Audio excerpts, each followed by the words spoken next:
बारामती विमान हादसे पर एक और जहां शोक की लहर है तो दूसरी तरफ हादसे की जांच की मांग भी उठने लगी है। पश्चिम बंगाल की मुख्यमंत्री ममता बनर्जी ने अजीत दादा को श्रद्धांजलि अर्पित की तो बीजेपी सरकार को सुरक्षा के मुद्दे पर घेर भी लिया। क्या कुछ कहा है ममता दीदी ने, सुनिए। From other party, they gave a statement that Ajit Pawar is willing to leave the BJP.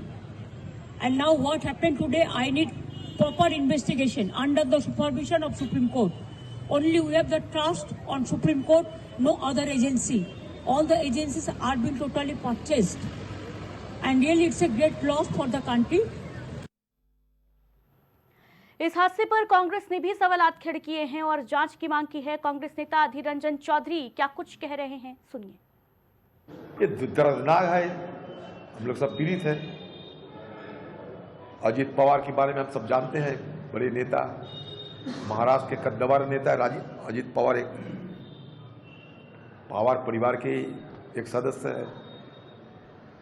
लेकिन मुझे कहना है कि ये जांच पड़ताल होना चाहिए, कैसे इतना बड़ा हादसा हुई, कोई चूक अगर कहीं है या नहीं है ये भी देखना चाहिए। दादा मोदी के बाद तो देखिए बारामती में ये बड़ा विमान हादसा जहां लैंडिंग के दौरान प्लेन क्रैश हो गया, आग का गोला बन गया। तस्वीरें आपको दिखा रहे हैं। 35 मिनट तक आसमान में उड़ने के बाद लैंडिंग के दौरान चार्टर्ड प्लेन दुर्घटना का शिकार हो गया जिसमें सवार सभी लोगों की मौत हो गई और अजीत दादा इसी प्लेन में सवार थे। रनवे से उठते ही बिजनेस जेट अपनी तय ऊंचाई की ओर बढ़ ही रहा था और लैंडिंग के वक्त सब कुछ खत्म हो गया।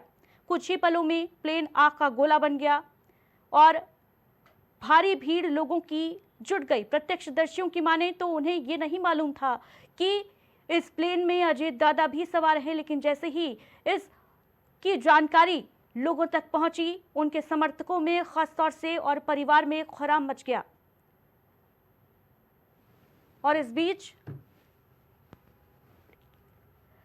बीच बड़ी खबर आ रही है, बड़ी अपडेट।